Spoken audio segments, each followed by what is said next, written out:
Hello, my biddies. How are you today? I'm good. Still lacking sleep. I keep waking up at 6 o'clock the last 2 mornings. Annoying. Yesterday, I actually fell asleep and took a nap. I took a nap. I don't take naps. I've never taken naps. When I was a little kid. Naps are for babies and old people. Yes, I'm becoming an old person. I'm becoming an old person. So, yeah, nap time for me yesterday. Almost took a nap this morning. I felt like I felt last night when I took a nap. So, hopefully, we'll get through this okay. How are you? I have nothing to report. My life is boring most of the time. Unless I see the little kids, my life is completely boring.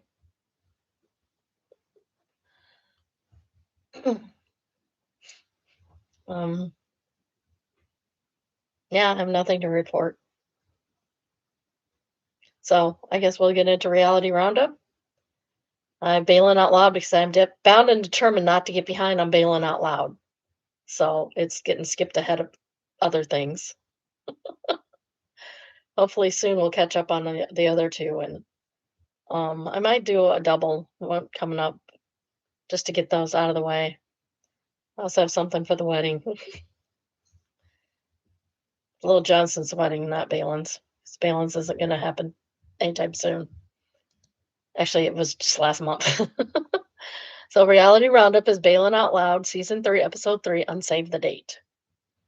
Balin and Colin are getting family Christmas photos. It looks like they're just going to meet the mall Santa. Balin is triggered by them all, and she's trying to hold her worst sticks in, but it's not going great. Santa's a mensch. He has the nicest, kindest smile I have seen in a long time. Like, he looks like a genuine, like, nice person that could be Santa.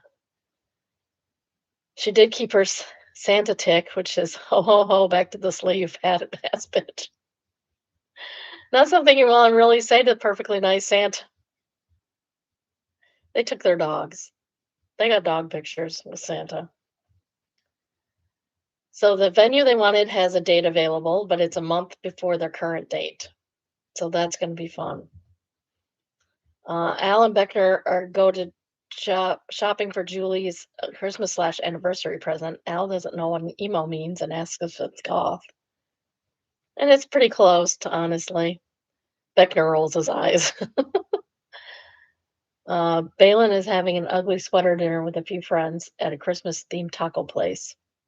She tells them that the menu's going to be changed, and they're like, "Are you going to be able to do that? You haven't done anything yet." She's like, "Good thing we didn't." She didn't say that. I say that. That's me. That's me. It's a good thing they didn't do anything with the other venue because then they'd be canceling things, and that costs money. That costs more money.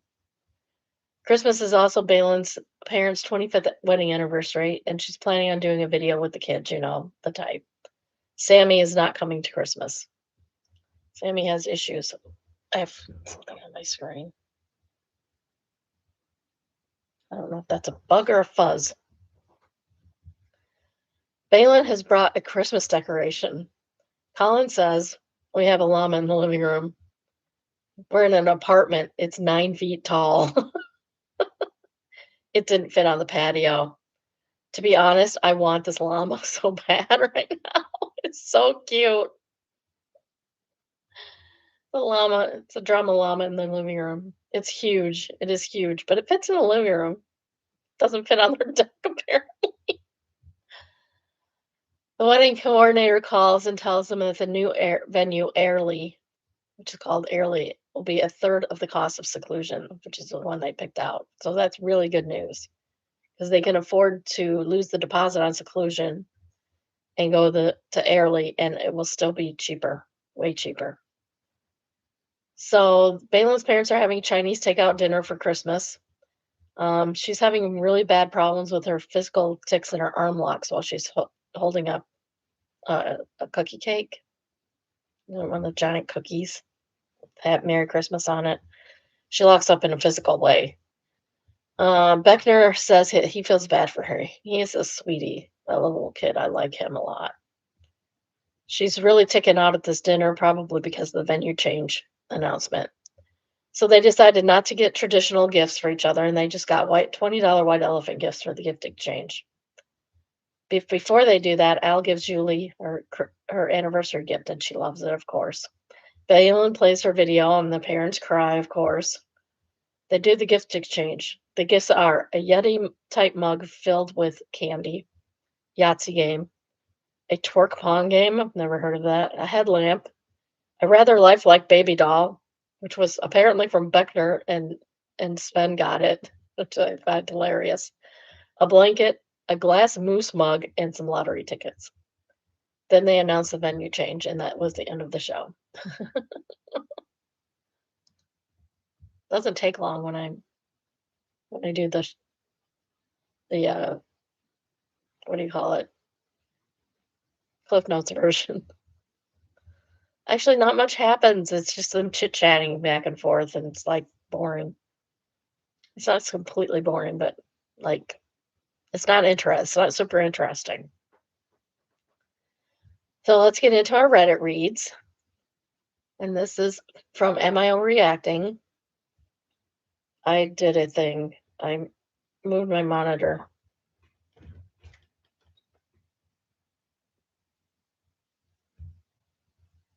Okay, maybe. Oh, that's come closer. Still not quite close enough. If I can just a tad closer, please. I could put it up higher too. Okay, so am I overreacting? AIO, my long distance boyfriend went to a party and asked him how it went, and this was his response. How's it going? Headed home. Did you have a good time? Not really. Oh, how come? I look good, but I'm taken, so I can't do anything. Bad idea. Um, that's not cool. That's not cool to say to your significant other. Not being able to give in to temptation was disappointing and made your time not fun. He says, I'm not about to do this. I'm not about to do this. She says, what an interesting thing to say. He says, Kay, if you want freedom, you can have it. That way having a girlfriend doesn't put damper on your outings. You immediately put words in my mouth, and that's not what I said at all. It's kind of says, kind of is, dude. How is that supposed to be taken then?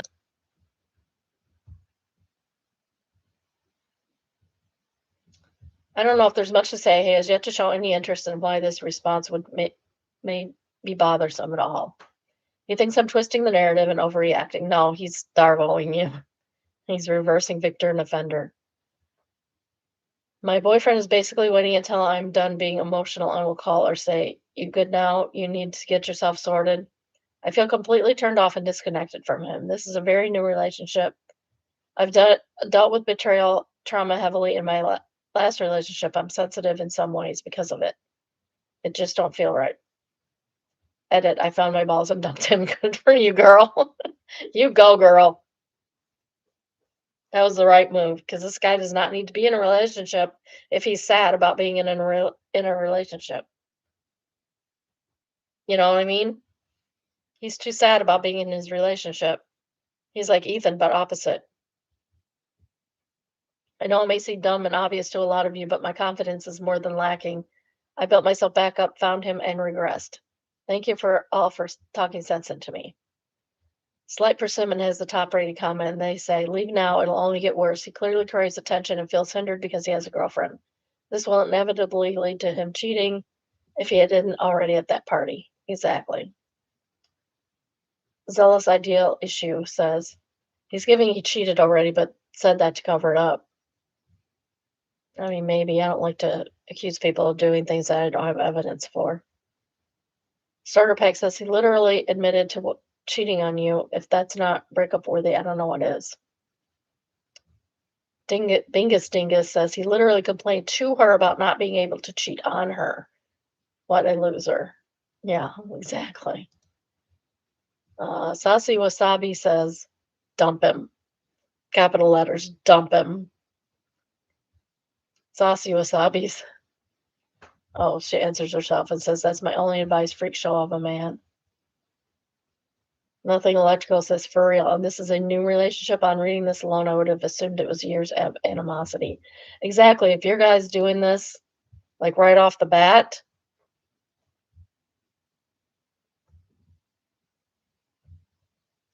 why it's not working? What am I doing the wrong thing? There we go. Next, we have entitled people and is entitled. Airline passenger demands I move my luggage. Just boarded a flight and put my roller bag in the overhead bin in my assigned section. Before I could sit down, Miss Entitled points to my bag and says, "You can put that under your seat. My bag is big and it needs to go there. Take yours down." I just looked at her and said, "No, I paid for Comfort Plus and this bin is labeled Comfort Plus and it's first come, first serve." She asked again for me to put it under my seat. It doesn't quite fit, so I said no again. Then she starts asking people to move their stuff, and some man finally removes the bag from the bin. She was very loud about that, thanking him for doing the right thing. She has no right to insist that I move for her. It pissed me off, but that faded as I remembered we do not care. The We Do Not Care Club in Sylvan. Are you familiar with Mrs. We Do Not Care? Mostly she's talking about menopausal and perimenopausal people. We do not care. We do not care. I am a member of the We Do Not Care Club. Whiting says, "Ah, yes, the old entitled Karen would have been great to flat out report her to someone." Honestly, there should be someone that you can just send a text to at the airline. Like, this person sitting in this seat is bothering me. Sorry, what's your seat number, hon? Like, yeah, they don't want to go up against me. I'm old and I do not care. I am a member of the Do Not Care Club. I used to care a lot. I used to care more than I should. Now I don't care at all. Sorry, Climate says, depends on where the answers, I guess they answered. Depends on where the boarding flight is located. I've noticed that international boarding crews seem to care a bit more about passenger behavior than domestic USA ones, even for the same airline. Don't know if it's because the international crews are aware they're going to be stuck with Karen for hours and hours, so they want to settle the pecking order in a place well before takeoff. That's possible. The hobby waitress says the Give No Wanks Club has your back. OP says answers I need to join that club too. Witchy Moon says I would have told the flight attendant she had an oversized bag that needed to be checked. Yes, exactly. Murdered by Words. It says, duh, I wonder why they view I wonder why they view socialism in a positive light. Gen Z has a favorable view of, it's a survey of people 18 to 29. 62% have favorable view of socialism, and 34% have a favorable view of communism. 18 to 39 says, okay, who's teaching this to our kids? The internet, sir. The internet life is teaching them. The Maddie Lee answers, you are. When people said maybe people shouldn't have to take an astronomical debt to get medical care, you said that's socialism. When people said we shouldn't be burdening young adults who want to get an education with predatory loans, you cried socialism. You're the best marketing socialism ever had. Truth. WJBC says, I sound like a radio station. WJBC says, in a short list of what Republicans have called socialism, universal health care, climate regulations, green energy policies, social safety nets, cash assistance, food, housing, health care, etc., for those who can't afford it, even if their children, single mothers, are disabled. Universal health care, child care, sorry. Progressive wealth taxes, universal public education, universities, unions, and labor regulations.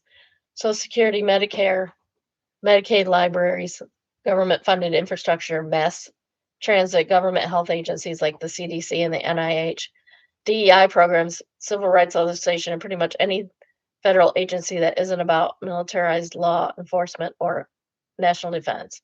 While Republicans don't call socialism national defense, enforcement, domestic law enforcement, fire departments, and most of all, corporate welfare, government financial assistance, tax breaks, and favorable policies for private businesses. Edit, I forgot prisons and detention centers. Republicans love them, especially immensely profitable private facilities paid for by the government. That is socialism, also. All those things he listed in the top. Also, I guess he did say infrastructure. Infrastructure.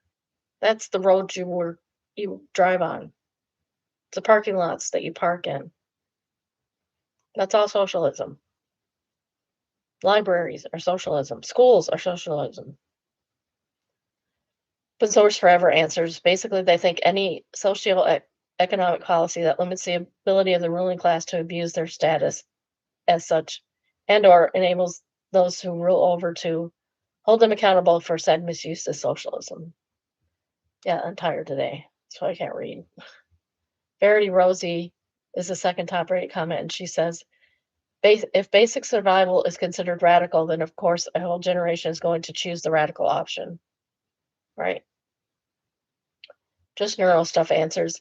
An implication of the OP, however, is that average Gen Z does not understand what socialism actually is, though, and that polling may actually only indicate a favorable view of things like loan-free healthcare and schooling. Those are basic socialism, sir.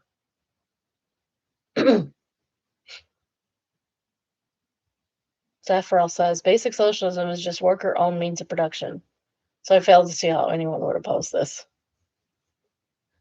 Exactly. They probably know more than the people who are dissing them for it, what socialism is. Roadkill says, some people who are crying about no one having kids, do you know how much trauma you have to put a mammal through to override the drive to reproduce? Letitia Latex says, forget the cost of raising a child. Doesn't having a baby in America come with a $10,000 invoice just to have the baby? The Crisco answers, emphasis on the plus, but yes, 10,000 would be low for a birth with basically zero complications in my experience. Good friend of mine had a child who was born preemie and had to have all sorts of special treatment. Then they're delivering the bill was more like $100,000 just labor and delivery. Never mind the NICU to keep this new baby alive.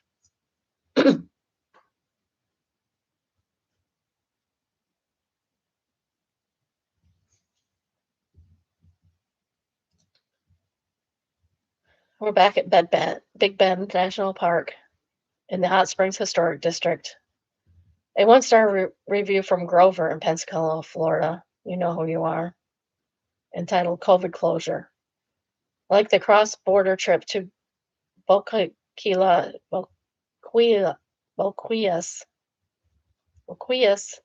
has been closed for COVID. It's one of the things we really wanted to do but could not. You knew things were going to be COVID restricted. Come on. That's not their fault. That is COVID's fault. Talk to your dear leader about not doing anything about it or not doing enough about it. Next is traumatized and back, and it says, at least you have a dad. Okay, trigger warning, domestic violence, abuse, etc. For some context, edit, my friend's has a father, by the way. Her father isn't dead. She has both parents, both grandparents, all her siblings. She has not lost her father. My parents have not divorced yet, but my dad is very emotionally abusive and verbally abusive, and he has been even physical. He's a narcissist. He's horrible. I hate him. I wish they would divorce, but it's complicated. And my mom is amazing. I love her. I have no love for my dad. I often vent to friends sometimes. Is it sometimes or is it often? Especially my best friend Alex. They're fine with their name being posted. I got their consent.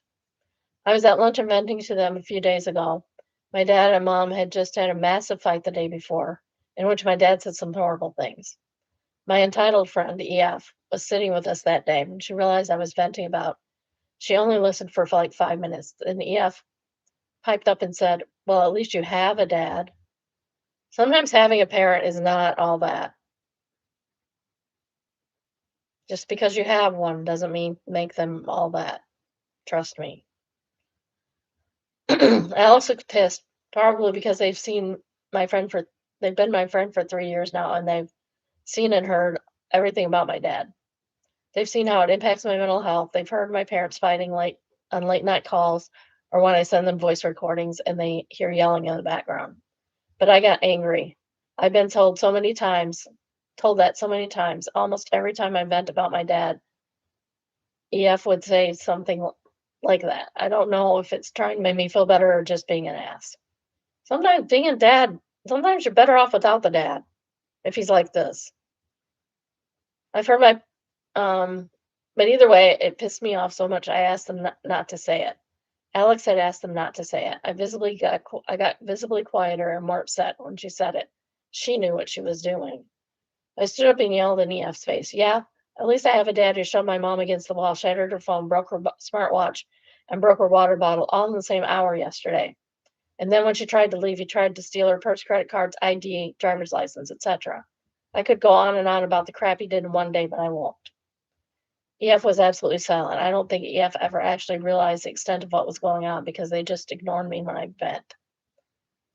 Are you going to tell me at least you have a dad now, EF? I yelled, and then I snatched my bag. Alex and I left because I was crying at that point. Maybe I should have trauma dumped on EF and screamed in her face, but she's kind of a bitch.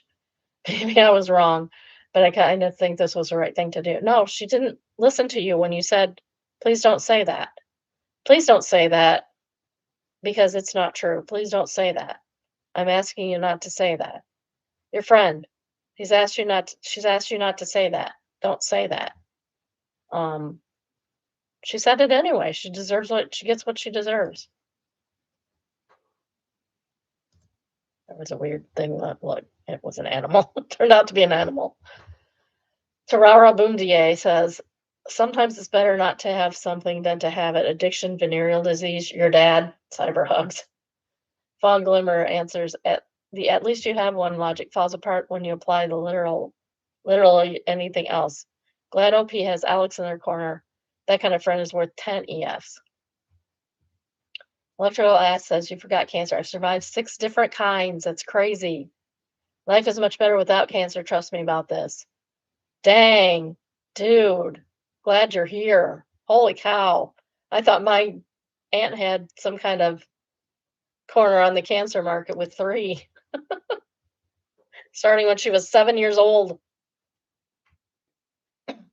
The whole right side of her body was gone. Her breast, her leg, her lung. Yeah, 3 different types of cancer. And then she had an operation and died on the table. I miss her. She was a great woman. She was wonderful. I loved her. Forever Forgettable said, I think you're right to say it. My bio dad was a drug addicted alcoholic with bipolar disorder and used his meds when he felt like it. He did not raise me. Sometimes no father is better than someone whose presence will simply cause more damage than their absence would have. Murmugrad answers, my dad wasn't perfect, but he was trying and decent. Some guys, though, ugh, it makes me realize how good I had it. If I had ever get a genie in a lamp, first thing it will have a lot of deep holes with a lot of abusers in them. After all, if they haven't driven anyone away by being awful, someone will eventually pull them out. Our temporary comment is Errol Dell says, you're not wrong. That's not a friend. It's a bubble wrapped idiot that thinks every parent cherishes their progeny equally. OP says she also bullies people in person and cyberbullying. I'm her only friend because I'm trying to get her out of that behavior, and my other friend is friends with her. She doesn't notice it. Errol Dell says, please stop that immediately. It ain't worth your time or energy to save her from her own piss poor behavior. Let her mean-girl herself right into no friends and no future.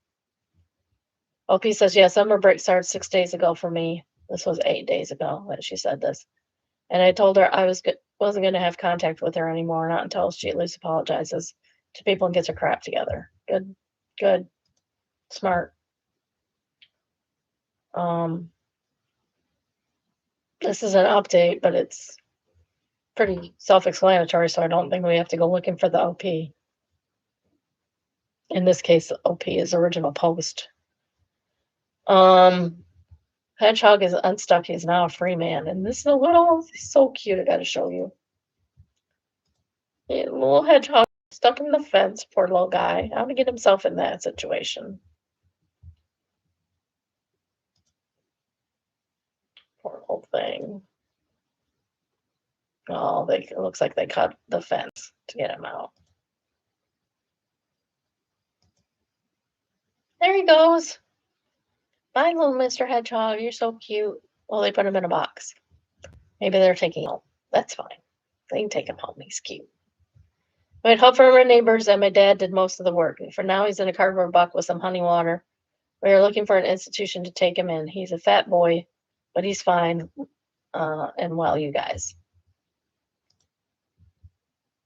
You little hedgehog. Next, we have malicious compliance, and it is entitled Disc Jockey versus Common Sense. And I know this was the title of the one the other day, and I did change it because I got my Friday lineup and my Tuesday lineup switched. So this is actually Tuesday's show because I am dumb. At the time this happened, I was a 33-year-old woman working with a bunch of misogynistic middle-aged men. This happened in 1985. I know, I'm old. So she's a little older than me. In 85, I was graduating from my first college in 85 with my associate's degree. And I know from misogyny back then, holy cow, it was bad. It was bad, guys. I was working for the USDA Forest Service in the Rocky Mountains as an engineering technician, designing logging roads and supervising a few crews surveying in said roads. But part of my job was all FS employees was to fight forest fires during the summer fire season, wherever they needed us. This fire happened on the district next to ours. I was so familiar with most of the roads since I like to go four-wheeling on weekends. Instead of digging line as normal, I was assigned in the communications or manning the radios, taking requests for resupplying equipment as needed, and taking other various jobs. Those jobs are rotated to give a person a break from sitting at a desk for 12 hours. One day, instead of a helicopter dropping lunches to the crews way up in the nearest mountain, someone decided that a truck could make the trek up to deliver the lunches to them on an old dirt track road. I was chosen for the job. For some reason, some higher up from the regional office decided he wanted to go along to see what was happening up close. Now, my regular job, I was used to traveling a lot to back roads, been doing it for 9 years. So I was comfortable with and skillful on most roads. He had me drive since I was familiar with these roads and I hadn't been sitting on my backside in the regional office. A mile or so up the mountain, the road started to get narrower and narrower until it was basically just two tracks on the side of a steep mountain. This happens. This is a thing. I told my passenger that I was getting a little nervous because there was nowhere to turn around to go back down. He said to keep going, and basically being my boss, I did. Until the road got so narrow with boulders too large to go over, there was no way to keep going. I was not looking forward to backing down this narrow road 2 miles, but I knew I could. He insisted I turn around right there on this narrow road dirt track. I tried to talk him out of it, but he insisted. Now, when turning around on a steep mountain road, the drop-off on the other, you always point the front end toward the drop-off and the back toward the mountain. I knew it would take a lot of mini turns, the time to maneuver the pickup around, but again, I was confident I could do it. In about the middle of all the turnings with the front end pointing out, the guy insisted that I could move just a little bit further forward. Again, this is some big, high muckety-muck who could make or break my career. So internally rolling my eyes, I inched forward with the truck tipping just slightly down the mountain. But then I tried to put it in reverse and we didn't move because I didn't have enough weight in the bed of the truck to get any traction. I just turned and stared at him. At least he had the decency to look a little sheepish. We ended up having to call on the radio for another truck to pull us out, and a helicopter had to deliver the other lunches to the fire crews, albeit late. When the fire superintendent later asked me what happened. I told him the truth. He told me I should have trusted my instincts, but didn't totally blame me. From what I understand, the desk jockey wasn't allowed to visit any more fires. Why do men think they know everything when they are not experienced in anything? Dunning-Kruger. This guy's a walking Dunning-Kruger experiment. Mother of the World, too, says, I have a dear friend who worked for BLM and worked a lot of fires and did surveys and such, and she was always the only woman on the team. It was very challenging at first, but having grown up in Colorado, she knew the mountains and weather. It didn't take too long for the men to start trusting her judgment on what was going on. Yeah, when you know what you're doing, you can recognize that somebody else is even better than you, and you go to that person and say, "Hey, help me out with this." Even decent men know this. Locust Constructions is the second top right comment, and they say, I can feel your frustration. Glad you made everyone realize caused the issues. As someone that was in the military, we always had those first LT lieutenants that thought they were hot stuff. We let them get into a snarl trying to be clean here all the time. Many had to pay a heavy price for their disasters. Kitty Krat says, first lieutenants are the kings of playing FAFO. Fixing the Planet says, there's a part of me that thinks these comments are extra salty because you admitted to being old. I read the whole thing and had no problem understanding or parsing any of it. I don't get that. I cannot imagine how frustrating it must have been to have no voice in that context, especially given the danger of the situation. Glad to have grown up in a time where I could occasionally say no in a professional setting.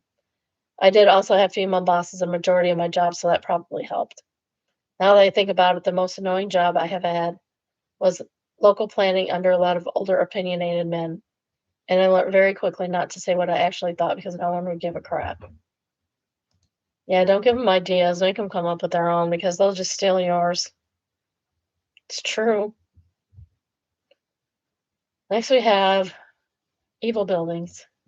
This is Jedediah Tower, apparently. I don't know where or what that is. Who's Jedediah? The only one I know. Either the Doug or the one in the Bible. Miss Mudpie says Osengard. Nana later says, I think you meant Orthanc, which is the stone tower built in the middle of the wall city of Osengard. 50 Vickrell says, found the nerd.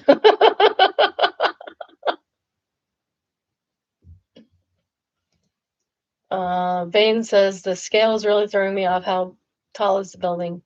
I know it's being planned to be 1 kilometer tall, but it's still under construction. East Side Door says, construction stopped for many years, but they resumed it a while back. I wonder if they will manage to build it.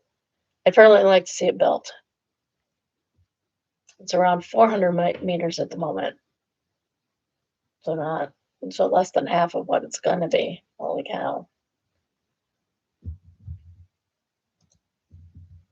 Next is AITAH, and it is WIBTAH. If I didn't text my neighbor every time I left the house. Why are you texting your neighbor at all when you leave the house? So my husband and I, 30 female and 32 male, have lived in a block of townhouses for 5 years. There's also multiple townhouses on either side of the property, very subdivided, densely populated area. All in all, we have 11 sets of neighbors spread across 3 divided properties. We get along well with everyone. We are quiet neighbors, pay our bills on time, and maintain our property well. Recently, we've had multiple complaints from one particular neighbor about my husband's car being too loud. Over the course of a month, she sent her landlord, then her mother, multiple times to ask us if we can make his car more quiet, accusing my husband of revving his car in the driveway at 5:30 in the morning. He normally leaves the house at 8. So it's not his car that she's complaining about. My husband does drive a sports car. It's his pride and joy. It's not especially loud, however. It's unmodified. He doesn't sit in the driveway making racket and leaves quickly. I'm a night shift nurse. I managed to sleep through its comings and goings, so I'm sure it's not that loud. After the third visit from someone representing this neighbor, we went and visited her ourselves. She broke down crying, explaining that she has chronic anxiety and health problems, and that she gets startled by her car, causing her to have panic attacks. Ma'am, get a noise machine, turn on the TV, do something about your own anxiety. Felt terrible and offered to have my husband start his car with the garage door down. We tested the idea. She said it helped and was less startled. She even offered to help us pay for soundproofing for our garage, which we are researching. This morning I received a text from her saying how she can't relax because she doesn't know when my husband is going to start his car. She said that she's very anxious and asked us to text her whenever we leave the house. No, no. This sounds like you're going to break in my house. No. I don't mind starting our cars with the garage door down or even paying for acoustic panels, but I don't think we should have to share our comings and goings.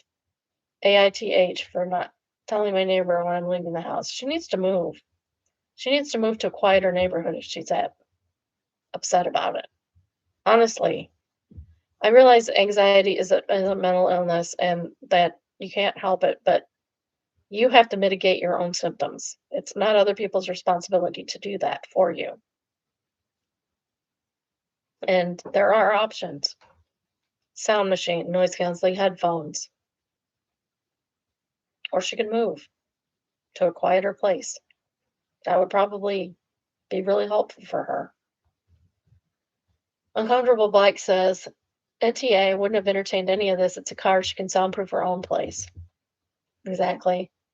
Maggie Stardust says she also needs to manage her own anxiety by getting help. This isn't your problem. The world isn't going to mute itself for her. Right. Exactly. Very fungible tokens. The Marcus Park said something that will stick with me. Your mental health isn't your fault, but it is your responsibility. Right. Like that.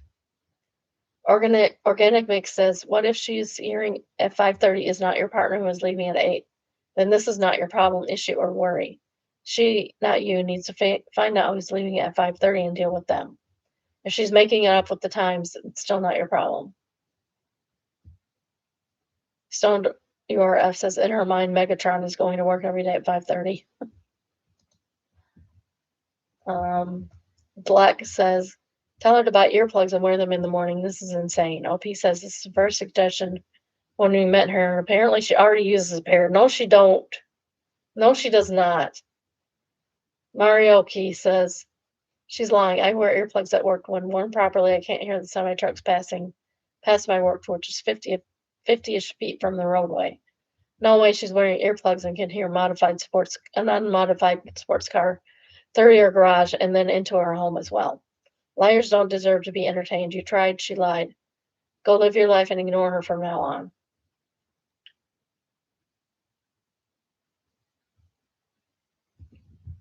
It's not your responsibility to manage her mental health. It's hers. It's not her fault that she has it, but it is her responsibility to deal with it. Like I said, she has options. I don't think she's wearing earplugs either. She's lying about that. She may not be lying about the anxiety, but she is lying about the earplugs. Next, I have Neighbors from Hell. I thought that one was Neighbors from Hell. It's entitled Neighbor Woke Me Up Before 6 a.m. this morning to complain about flag law over a decorative spring-themed flag. If you live outside of the U.S. and are confused about flag law, it's basically guidelines for how one should treat a national flag. We have flag law here too. Oh, she's saying if you're outside, okay.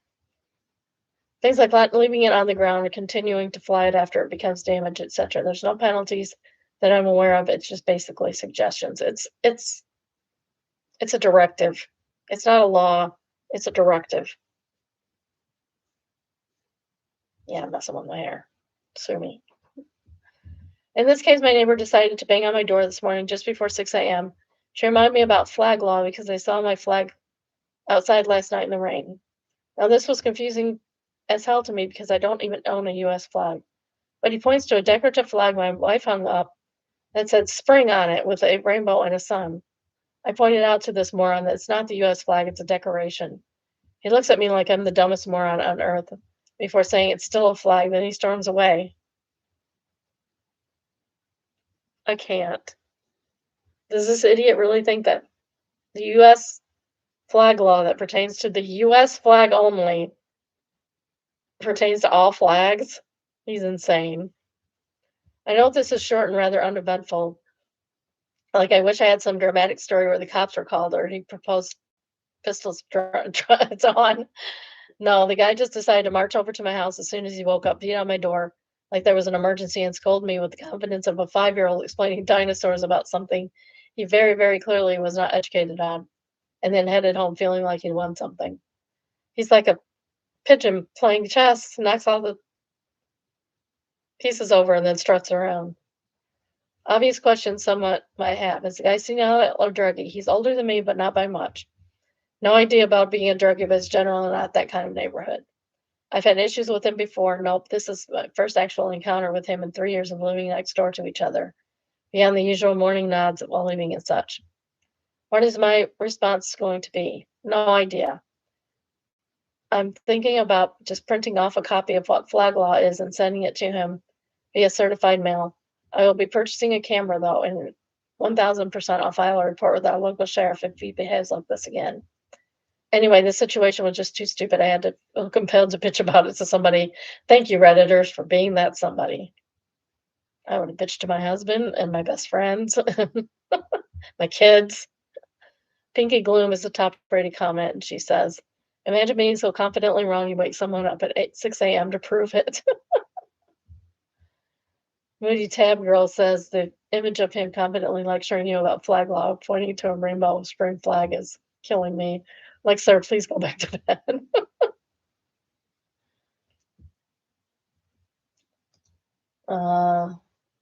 Taparith says, don't overthink it. He's just an idiot and wants to be in charge. Make sure you talk to him like the stupidest child who's on your last nerve from here on out. Exactly. Emily Starchild says, someone tried to do this to my mom. We're from Canada. She had a wreath with flags on it on her door around Canada Day, and she made with little wooden fabric flags.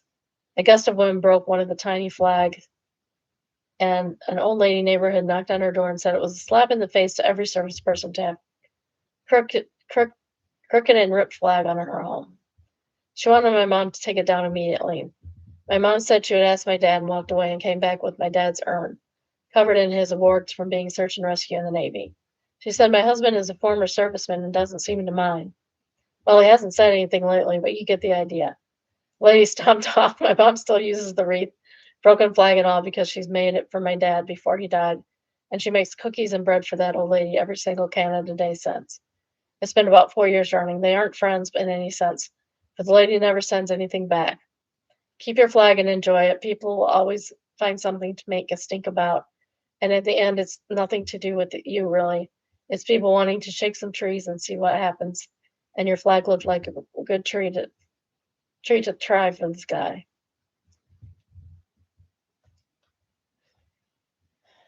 Simon's mom, bruh, answers, dude, your mom, good on your mom. She sounds like a hero.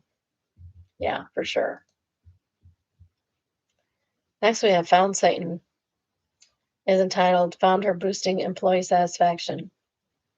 As my final act as manager before I quit, I approved all of my staff's overlapping holiday time requests. Oh my gosh. Well, you won't be there, so whoever replaces you will be able to fill in. Traditional tax says wrong, so she's an angel.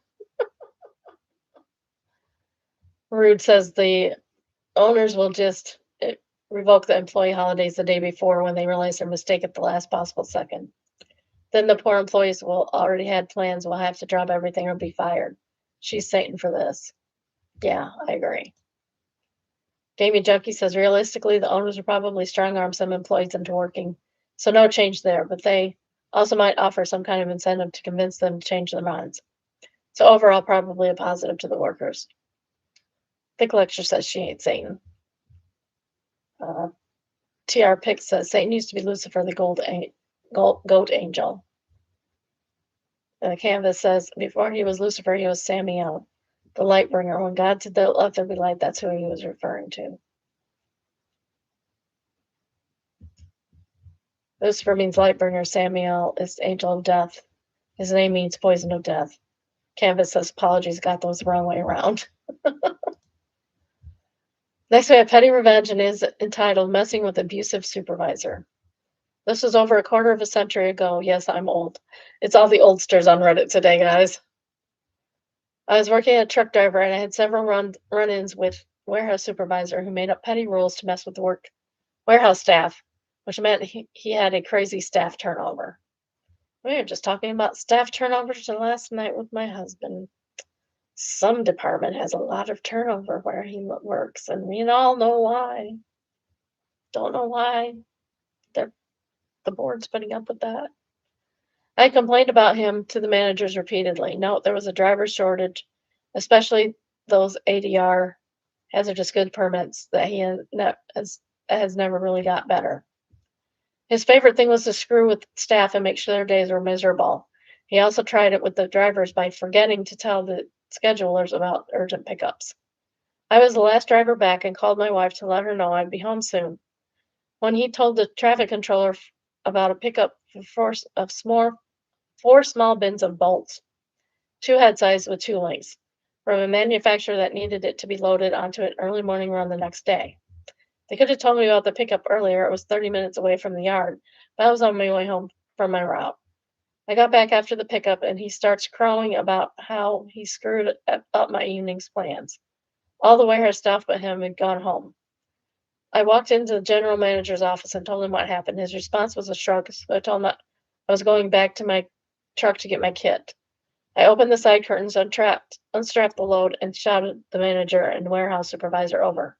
I told the manager that he allows the supervisor to bully people to screw up their lives. You can't live with the consequences. I jumped in the cab, reversed hard, and slammed on the brakes, tipping all the 4 small bins of bolts in the trailer. You can sort the bins out. You can stick your job up your arse. Got out of the cab and clocked it. I called an agency and started a new job the next day. One of their drivers called and told me it took them 2 hours to sort out. Was anyone hurt? No. Just got a taste of their own medicine. Was it petty? Hell yeah. Baggy Mitten says, I vote for the proper use of the word arse. Random Mutant says, feck. And Nemone says, feckin' ice holes. It's farting ice holes. It is farting ice holes. If you have never watched Johnny Dangerously, I highly recommend you go watch that farting ice hole. Coder Joe says you bolted. Oh, so crazy says he would have been nuts not to bolt. Such surround says driver shortage plus ADR license means you have all the cards and they didn't even realize it until you walked. Beautiful. Now we have expectation versus reality.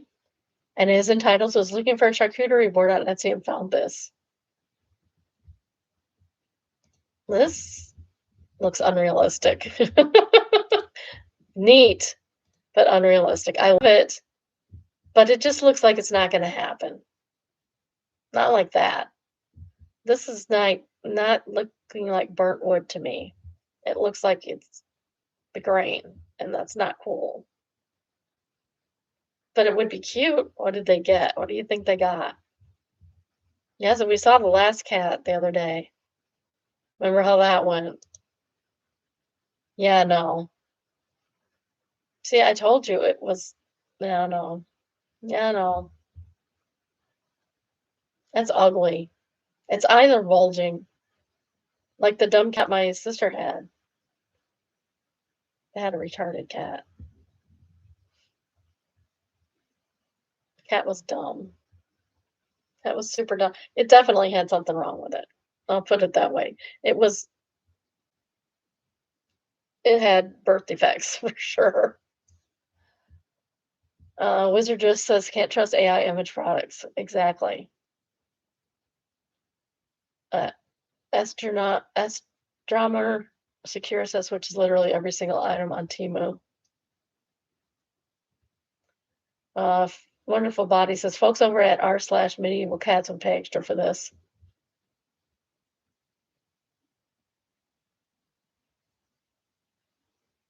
Somebody says it thought it was a real sub, and they said, and Mama Bear's foot says, "It is, you just spelled it wrong."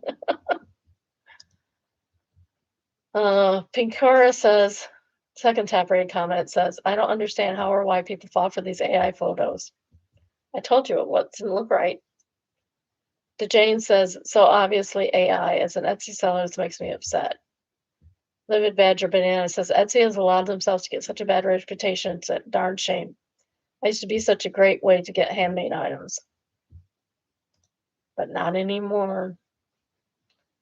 Scorpio says, "The flesh and fat color on that board is disturbing."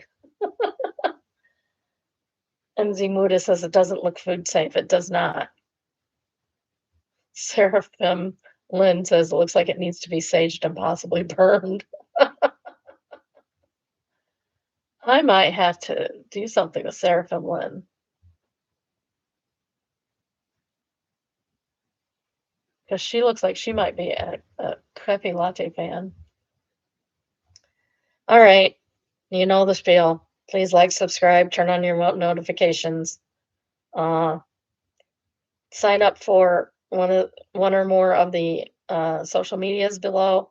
Snapchat seems to be the best one, because I always get my notification from Snapchat, because I friend myself.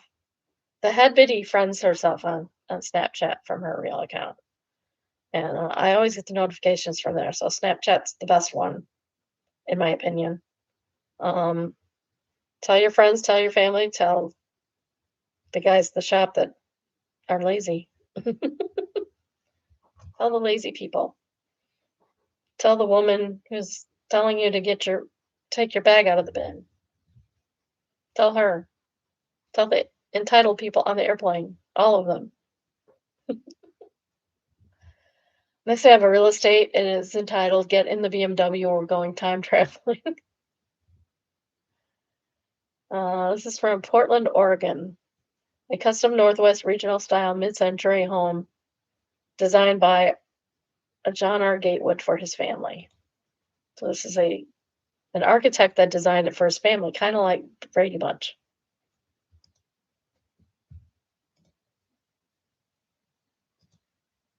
It's $1,675,000, 3-bedroom, 3 baths, 2,700 square feet.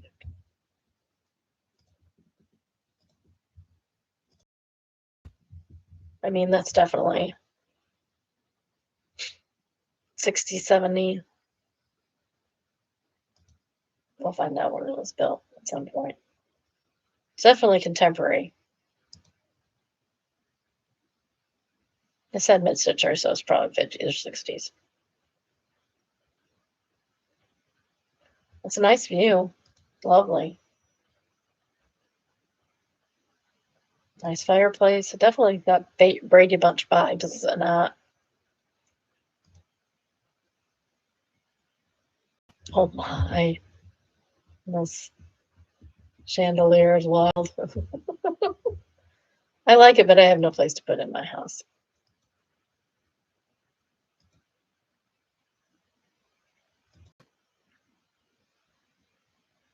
Too much wood. I don't mind it being the wood on top with the regular wall of wood, but not like that.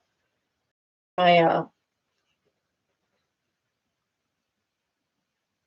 my new TV room has one wood wall, and the ceiling is wood, but the ceiling has more going on with it than this. I'm not partial to the green personally, but that's just me.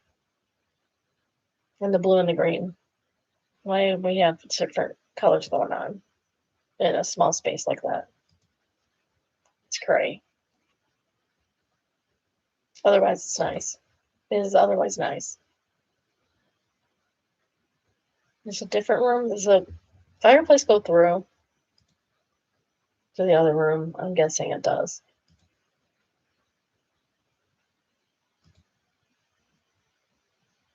No, maybe not. 2 different fireplaces. Okay. Is that how we're gonna do it? That's odd. but okay. That is a lot of a lot of glass for a kitchen. Not complaining. That's a lot of glass for a kitchen. I don't like the countertop at all. Not one iota. Weird that it has that half wall there. This is nice. I like the storage. I'm all for storage.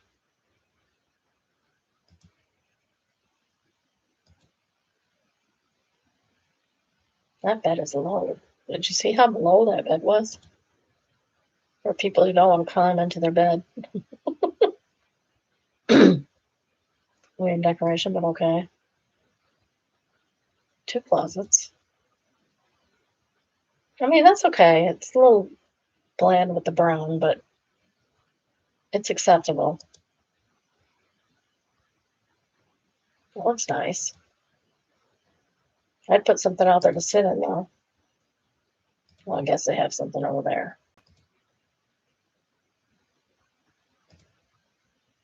Who hangs paintings outside? That's weird. I would move this over here to have a view. Personally. It's just me. Why is there a KOA sign out there? I don't know what that is, actually. Weird. Why are you leaving your car in the shot, dude? This is the front of the house. That is a steep driveway if that's the front of the house. Holy cow. It is on a hill.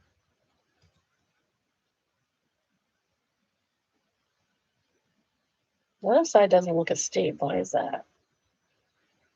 I like that you have a yard that you don't have with minimal maintenance. Like you're not having to mow that once a week or more as we do. Oh, where's the entrance? There's a porch. The living room is to the right. The dining room is below the living room. Then you have the breakfast nook and then the kitchen. I don't like that layout for the kitchen because you have to get snake around to get to the dining room. It's not good. So it's kind of the fireplace is not the roof fireplace, but the living room is on one side of it, the family room is on the other, which is kind of strange to me. Then you have, this is all on level, 3 bedrooms, 1 ensuite bedroom. 1 bedroom is connected to the other bathroom, but the other bedroom isn't. I think I would have switched that a little bit somehow. The yard and the patio and then the shop and the garage are actually separate, and there's a tiny little basement.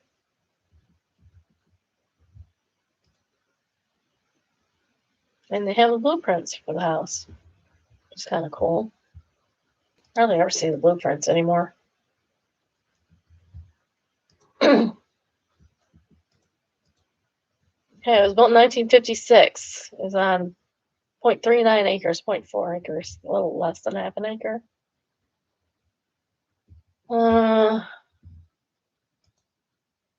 Close to half an acre. No, not close to half an acre. Close to 4/10 of an acre. This was built for his family. 1 level living with 3 bedrooms and 2.5 baths.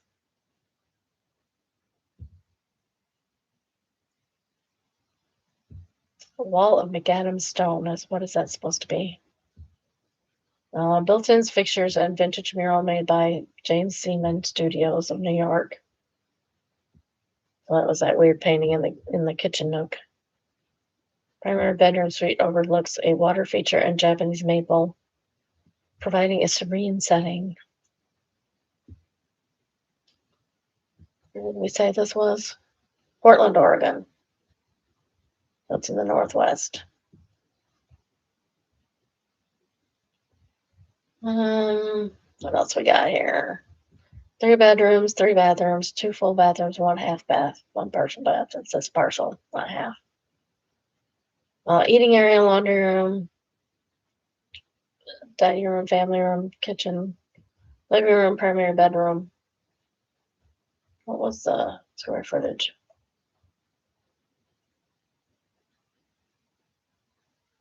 Does not say. 2,700 square feet. That's pretty big. That's decent sized. I've lived in a two-story, less room.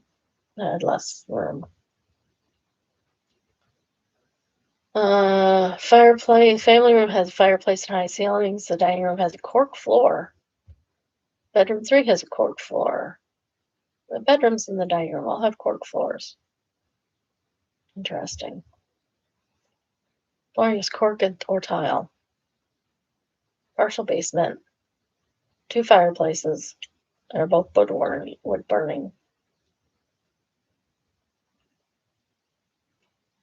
I don't think we turned our fireplace on once this winter, which is highly unusual for me.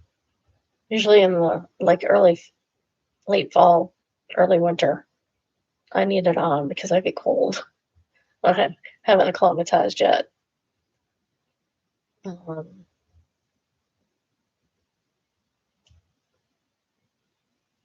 Property taxes are $18,000. Property taxes are high places, guys. Top comment is a meme of Gordon Ramsay saying beautiful. And this concerning pervert answers, if I had the money, I doubt I could even afford the car. Yeah, me too. Kay says, Wang is perfect. I want the car also. Sad Zone says, we need the car. How else would we get home when that's the time machine? Opie says, it's the pale blue-green colored ceilings for me. Is that a pale pistachio color or dusty robin's egg? Whatever it is, I like it. I think it was 2 different colors, to be honest. I need a drink.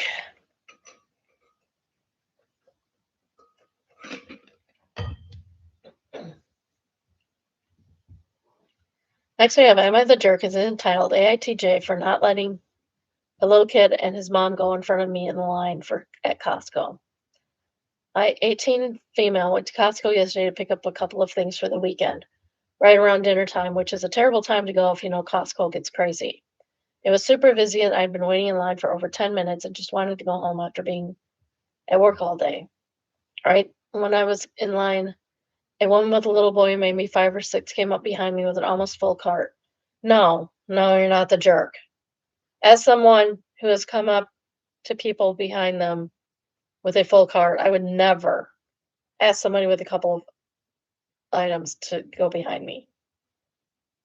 If a person that had a few items and I had a full cart, I might let them go in front of me, as a matter of fact, and I have done that before.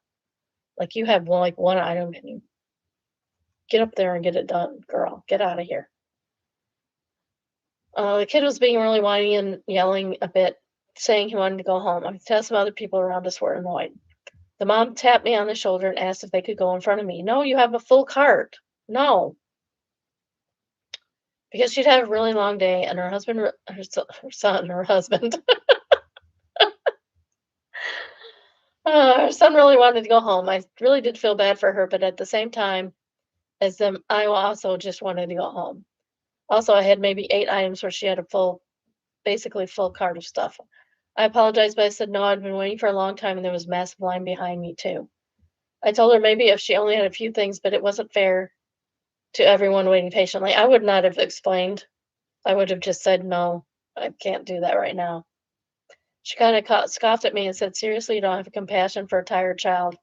I told her I did, but it's really not my issue and I don't know her either. She wouldn't stop bugging me about it and genuinely wouldn't leave me alone, so here's why I may have been a jerk. I told her she was acting entitled and I didn't have to let her in front of me if I didn't want to. A lot of people were looking since she caused a bit of a scene, and I felt like people were looking at me like I should have just given in and that I was being rude. No, she's the one being rude. She should have never asked.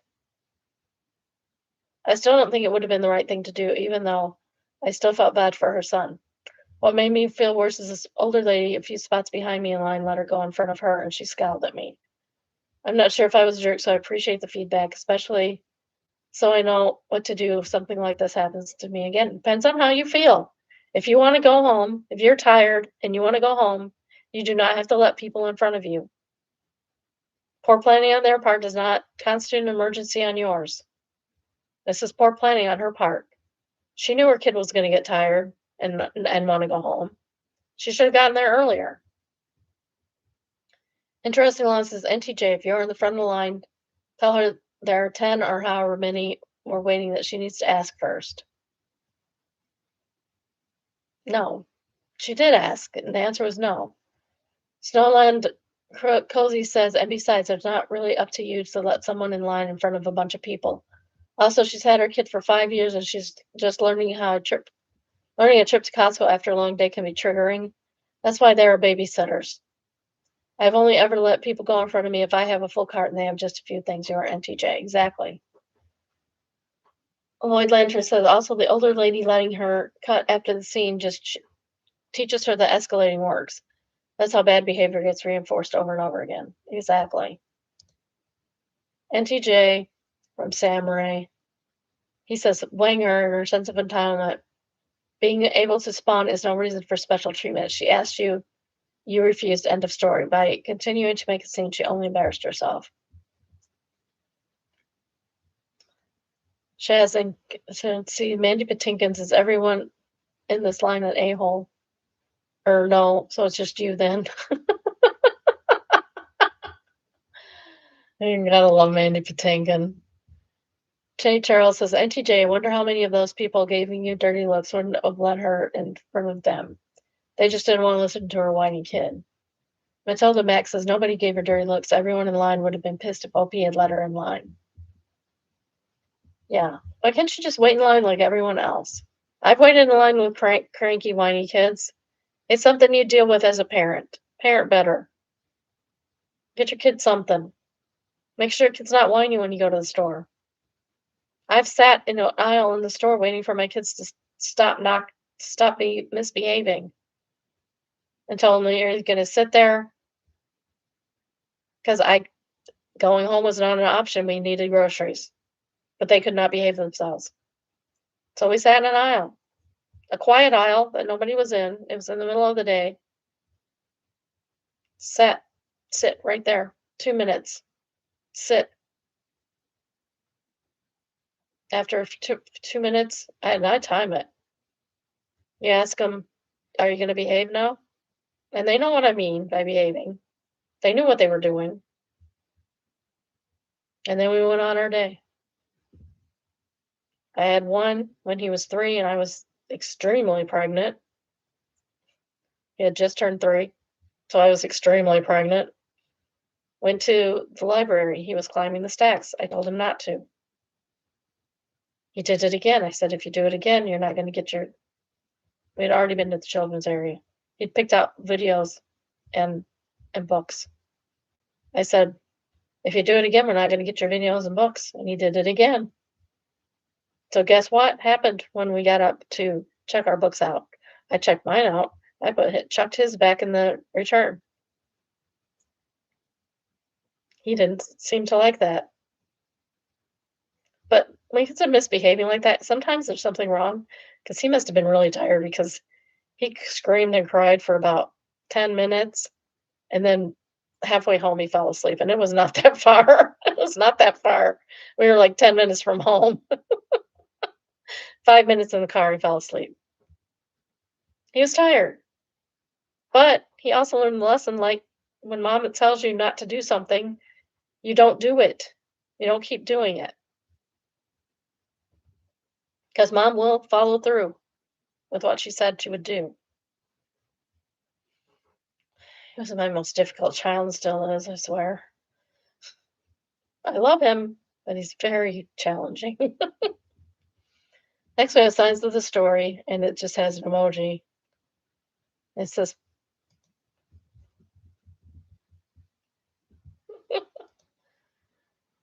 I don't know what this is. This is players do not enter unless you are wearing deodorant and have showered in the last 24 hours. You will be asked to leave if your attitude or smell is disruptive.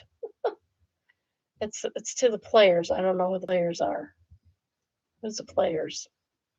There's another. Oh, it's a D&D. It's D&D players. Dungeons and Dragons guy. It's nerds. It's nerds. Nerds need to wear deodorant and shower. Interesting sock says, "Man, I wish I could post that sign at my work." A lot to unpack. Answers my very first thought. Working retail is rough when the weather heats up. I worked in a campground and there were not that many smells you would think. I don't know why. I don't know. Maybe it's where we're at. Maybe it was our clientele. I don't know. Stolen Coop says, it's the second time right comment. They say, but it's my natural essence to attract ladies, my good man. So I suppose I will be taking my business elsewhere. Good day to you. People stereo answers tips fedora.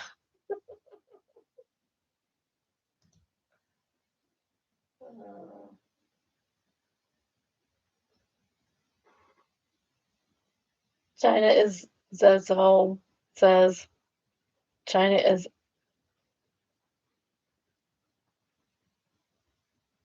Zezo. They missed an A. Get out of here, Stinky. Next we have confession, and it is entitled "Surprise a Stranger in the Forest Trail in Action." Oh my. This happened Sunday at Tiger Mountain, and I haven't fully recovered mentally.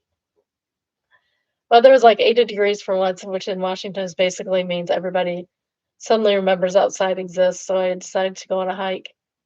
Go hiking since I had the day off. I'm sorry, you're lying. Nobody in Washington State goes hiking at 80 degrees. They can't even stand 70. They can barely stand 75. They get like heat advisories at 70. Nothing dramatic, just wanted to get out of the apartment for a while because me and my girlfriend have both been working nonstop lately. Everything was normal for like the first hour. Nice weather, trail wasn't too crowded, birds chirping, moss everywhere. Very stereotypical Washington experience. Then I made the mistake of drinking an entire coffee before the hike. Yeah, you don't do that. Halfway through, I had to pee bad. Bad is in capital letters. If you had hiked around before there, you know that these trails, some of these trails act as bathrooms in our government conspiracy. So I step off a trail a little bit into the woods thinking I'd find a tree and be back in 30 seconds. Worst decision of my life. The woods were pretty dense, so you couldn't really see far ahead. I walked through some bushes and heard rustling, and my first thought was, please don't be a cougar. It was not a cougar. It was a man taking the most vulnerable crap imaginable. Like full squat, pants around the ankles. Bro was deep in the process, too. The worst part is I didn't even process what I was seeing immediately because I saw his face first. He had that crunch jump I'm fighting demons right now expression. Then his eyes locked onto mine and his whole face changed instantly. I've never seen somebody look so spiritually devastated that fast. Like this man's soul left his body in real time. I was hoping, I'm glad it's this and not something else that he was doing. And because the universe enjoys humiliating people right when I made contact, I literally heard the poop hit the ground. Just an actual forest plop. I don't even know how to describe the silence, that birds chirping, what wind blowing. Two grown men, one of them was actively clapping. I yelled, "Oh my God," and backed directly into a branch because I panicked so hard. The guy didn't even say anything. He just stared at me and like I had ruined his bloodline. This guy's got away with words. Then I tripped over a rock trying to leave and almost busted my ass, which honestly felt deserved. No, you don't deserve that. You're the one being traumatized, not him. This ended up I ended up speed walking down the trail pretending I wasn't psychologically damaged while trying to convince myself this guy probably didn't recognize me and we'd never see each other again.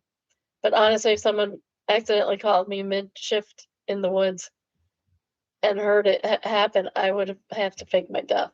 So yeah, to the random guy in Tiger Mountain, I'm so incredibly sorry. I hope your hike got less traumatic after that. And thank you for the upvotes and awards. I honestly don't need the awards. I'm glad strangers on the internet are able to laugh at my trauma. I know this sounds cliche, but I didn't think posting this would get this much attention. Oh, Triosaurus the Right says, I, I think this honestly is the first time I've heard LOL literally a Reddit post, and I'm currently in public use or get an upvote. Gentle Starlight says that the just actual floors plot line absolutely destroyed me. OP narrated this whole trauma encounter like a nature documentary gone horribly wrong. No self analysis ruined his bloodline, did it for me. I laughed myself into a coughing fit. Digress says it was the I'm fighting demons right now for me. The only way that would make this better if you read it on the toilet. To be honest. Blair Boom says the fact that they hope hit the ground during the eye contact means the universe specifically chose both of you for psychological warfare that day. Some moments are so humiliating they become legally blind. Soul tie. Legally binding soul ties. OP says we shared a level of eye contact human beings were never supposed to experience is honestly the best way to describe it. OP, if you are not a writer, you have missed your calling. Honestly. Crossstick Adventure says this is not the type of woods action I was hoping for with this story. Agreeable Sock says me and my girlfriend have both been working nonstop lately. Yeah, this story did not at all mean where it was up to go.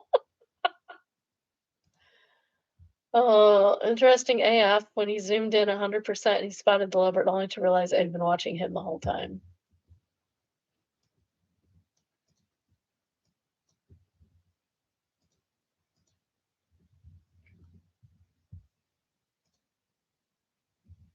There's no sound. Did I turn my sound off? I have sound on. No, I have sound on. There's just no sound. Wow. That's really cool. Oh, he is far, far away.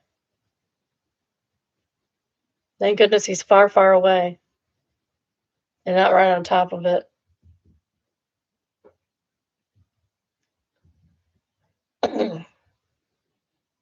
Al Grinder says it's scary and all, but that 100 times zoom is quite something, to be honest. User Juan says spotting a leopard from that distance is something. Ryan Kinder says a leopard is always spotted. Inner Squirrel says, imagine it started bounding towards you. Morano Moore says the camera pans back and the leopard is right next to him. Careful Shadow answers, he's right behind me, isn't he? Darth Vader says, I'm pretty sure leopards are already spotted. Other Spirit says, take your upvote and get out. Next is, am I the a-hole? AITA for not giving my parents half of my lottery winnings. No. You should take them on a nice cruise or vacation or something, but you don't have to give them half of your money. That's insanity. Context, I wanted approximately $4 million earlier this year. Currently, the money is diversified into several index funds. Smart. Good on you, OP. I was planning on giving them $750,000. Thank you. When I mentioned that as a counteroffer, they got mad and started calling me selfish. I would never demand half of my kids' money. So if they offered me $750,000, probably wouldn't even take that, to be honest. They're 19, male. My parents are 49 male and 47 female. They had him very young. Without going into much detail, making this longer than necessary, I only waited a week before I told my parents. They were excited, and so was I. It was all going fine until they started talking about money as if it was theirs. I hate parents like this. They were talking about retiring, going on holiday, buying a boat and car, traveling the world. I'm sorry, ma'am and sir, do you think you got this money? No, it's your kid's money, not yours.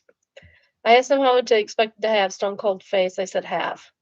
I understand giving them half, have $2 million left already enough, but they should have been, but they should, why should they be entitled to that? They're not.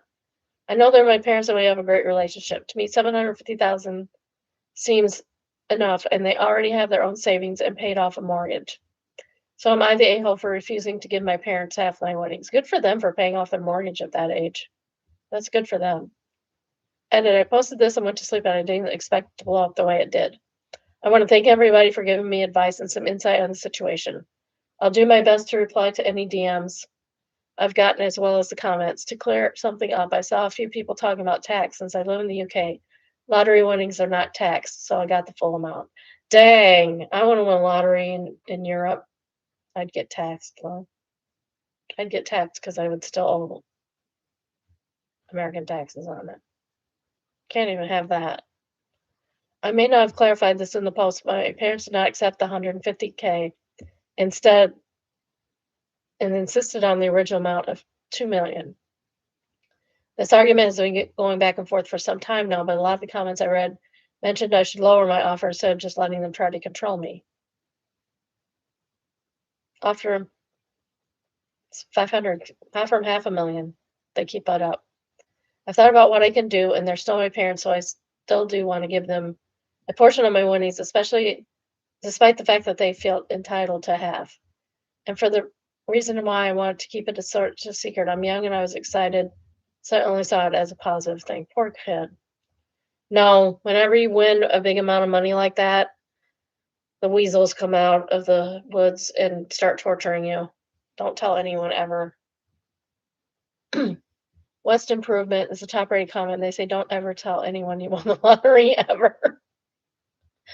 No Algae said, answers, well, there will, of course, be signs that point in that direction, but never an acknowledgement. Talking Burger answers, one day people will see me eating an avocado toast and they'll know.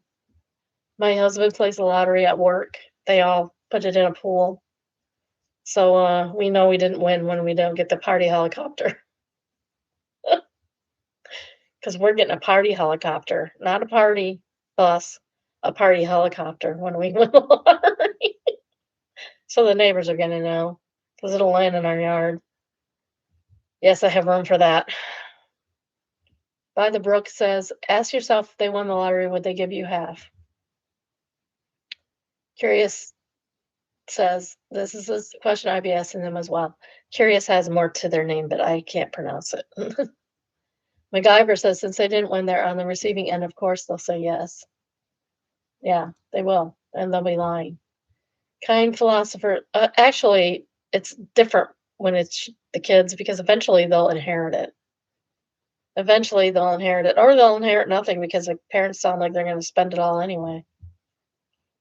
Kind philosopher says NTA and stop with the counter offers immediately. I can't stress enough how much you should not give them a penny right now. You need to sit with a financial advisor and speak about your goals in life and how this windfall can help you achieve them. This conversation that will take months, not minutes. He could live off of that fairly easily, honestly. If he lives like moderately, not crazy. That's where most people get in trouble is they spend crazy. They don't spend moderately. They don't look at it like, okay, I'm going to put this in the bank and I'm going to live off the interest. Not the bank, but invest it and live off the interest. They're very safe investments. You can do CDs, you can do government bonds and stuff. They're very, very safe. The moment you open your wallet and then everyone and their uncle is going to have a handout. Read about winners of the past and how it can ruin lives. Any gifting should always be down the road when you have a rock-solid plan which counts for it. Exactly. If anything, the way they're acting, you should put it in a trust for them. Saf Pearl says, exactly, $4 million is life-changing money if handled correctly. It is not large enough amount to where you can start gifting to people. It's easily swindled, and 19 is very young to deal with this money, so your advice is great. OP, please say a financial advisor before you do anything. And financial advisor will be very happy to see you because that's the money for them to make every month. I take a huge amount every month, probably like 4 grand every month. Of course, giving back to your parents is a kind thing to do. If you're in a position to give them a car and a holiday, that's great. But speak to a financial advisor first and figure out what is doable. I don't like their attitude of feeling entitled and already apportioning out how they're going to spend their share. Yeah, exactly. Next, we have overheard and is entitled Darn Kids. Overheard a sex worker yelling at a guy on the street. Go away, kid. I don't sleep with children. I'm an adult. I have proof. I don't want your proof. Go home and watch porn like most boys your age. I'm 22 years old, bitch. Laying off virgin. Mosquitoes bite. All mosquitoes bite me. A mosquito bit me. Sorry. A mosquito bit me. Says, depending on the woman's age, I can understand not wanting to have clients at a certain age range. I mean, she can pick her clients. She has that. She's entitled to that. Bad Breath Unlimited says, sometimes in spite of belonging to a certain age group, the client would end up showcasing the histrionics of a child, just saying. Rescue Pet says she's likely concerned with him being a minor. Smart to turn him away. Eclipse Charm says it escalated beautifully. The virgin line was kill shot. Next is Tear Off My Chest and is considered not safe for work because it includes sexual assault, so be warned. It is Tear Off My Chest entitled, My Dad is trying to insinuate I'm sleeping with my brother and I don't know how to handle it. That's weird. I know this sounds absolutely wangy and insane, but is unfortunately true. I'm 16, my brother is 18. Our mom died 6 months ago in a car accident, and our dad is an alcoholic, so we really only have each other, and we're really close. I was sexually assaulted 2 days ago, and my brother was the one who took me to the ER to report it. When we got home, I tried to go to my room, but I couldn't stand being alone with my thoughts, and I ended up going to my brother's room and falling asleep in his bed when we were watching a movie. This is normal sibling behavior. If my son did not do this for his sister, I'd be mad at him. Same thing happened last night. I know it's kind of weird to be sleeping in the same bed, sharing blankets when we're this old, but I would argue that we have extenuating circumstances. Exactly. She's not in any mood to do anything with her brother anyway. And if he was sexually assaulting her as well, she would not be putting up with it. I don't think. Dad's being gross here. Today, my dad texted the family group chat and told us we can't sleep in the same bed because we're too old and he's worried we'll have raging hormones making us do crazy things. Just because you have raging hormones for other people doesn't mean you have raging hormones for your sibling. That's silly. I'm obviously going and disgusted by that, but I also really worried about spending the night alone. I've been really, really struggling these past few days, and I don't totally trust myself alone. And I don't know how to handle all of this. I'm so disgusted and offended he would even think that. Please respond with any advice because I'm really at a loss. Get some professional help. You need to go see a counselor, first off. And have nothing to do with your dad or your brother. But apparently, you need it for your dad, too. Pleasant Ad says, I just want to make it absolutely clear that there's nothing wrong whatsoever with you and your brother sharing a bed and him caring for you. Don't let your father's messed up personal issues make you lose out on the comfort and love your brother is offering you. I really, truly hope that you don't let your father affect your relationship with your brother. Your father sounds like he has some quite disgusting personal problems. 100%. They also say, I'm so sorry, but your dad sounds completely unhinged. It's kind of disgusting. Who would think that way? And you should have no shame about anything at all. It's entirely on him. I'm sorry, but what an absolute tool what on earth is going on in his head that would even occur to him. That Gay Beans is the second top rated comment. Your brother took care of you and recovering from trauma. It's so normal to feel safe as sleeping next to him. I'm 17 and have CPTSD, and every few months I have to get in bed with one of my parents in order to fall asleep. Limshi is the third top rated comment, and they say, after everything you've been through, wanting to be near the one person who makes you feel safe sounds completely understandable. Your dad's comment says far more about his mindset than it does anything about you or your brother. That's true. That's way more about dad than anyone else. Next we have what do I do? And is entitled I slept with my girlfriend's sister years ago and she just found out what do I do? Don't worry about it. Don't worry about it. Oh, your girlfriend's sister. Yeah, okay, maybe you need to worry about that a little bit. You might need to worry about that a little bit. Did you know? I, 27 male, have been with my girlfriend, 26 female, for almost 3 years. We were talking about random stories from our past with her family a few nights ago when something came up that I thought would never matter again. Before I met my girlfriend, I had a brief hookup with her older sister. It happened once at a party years ago. There were no feelings involved. We never dated, and we never spoke about it again. When I started dating my girlfriend, I honestly didn't even realize they were related until several dates later. By then, I'd already liked her a lot, and since the hookup seemed completely irrelevant and buried in the past, I convinced myself bringing it up would only create unnecessary drama. Well, her sister recently mentioned it during a family gathering because she assumed my girlfriend already knew, and she didn't. This is when you should have gone to girlfriend's sister and said, "Hey, don't say anything about us sleeping together. I want to keep it on the down low." She doesn't need to know. There's nothing between us. There never has been. She doesn't need to know. Now my girlfriend feels betrayed, not because of the hookup itself, but because I've known the entire relationship and never told her. Yeah, that's kind of a breach of trust there. She says every family event now feels weird that she doesn't know what else I might be hiding. Her sister says she doesn't care and thinks my girlfriend is overreacting. I mean, that could be true too. My girlfriend's parents are staying out of it.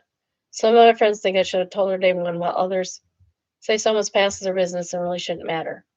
I genuinely love my girlfriend and never intended to deceive her, but I can understand why she feels blindsided. What do I do? Is this relationship salvageable, or did I completely destroy her trust by keeping this secret for years? Jay for Kicks says the older sister did it on purpose. Soft Lie says the older sister is a bitch. Why would you randomly bring that up? I mean, maybe there was a reason she brought it up. Final Fantasy says because as others have said, this doesn't sound like A. This does kind of sound like AI. I was trying to figure out how on God's green earth neither of them would have said anything to her in 3 years, and not only that, but how does that casually get brought up and suddenly at a family gathering? Gainsay says, do you have an older brother? Chemical Dinner says the only correct answer.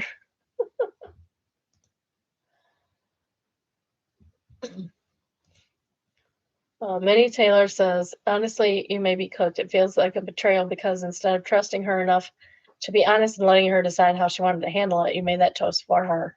And she ended up finding out about it in a really embarrassing way. That's true. I think all you can do now is acknowledge that and give her the space to feel her feelings. She needs to feel like she's in the driver's seat now. You may need to take a break from each other for a bit, but if you really have learned and matured from this situation, you might be able to earn her trust back. It's not about trying to prove you weren't wrong. It's about taking accountability for how the secrecy hurt her and showing her that you genuinely matured from. Good luck for you both. Next, we have Oh No Consequences. And it is entitled Man Goes Woe Is Me After Blowing Up His Marriage. Oh, are we talking about Ethan Plath? It sounds like Ethan Plath. Originally from True Off My Chest 9 months ago. It's entitled I put a grenade in my relationship with my wife and I lost everything. I have no one to blame myself. I just need to get this out. We may have already read this, but it was 9 months ago, so we'll read it again. I'm not looking for sympathy. I'm not justifying anything. I winged up and it's my fault. I just need to get this out because there's no one I can talk to.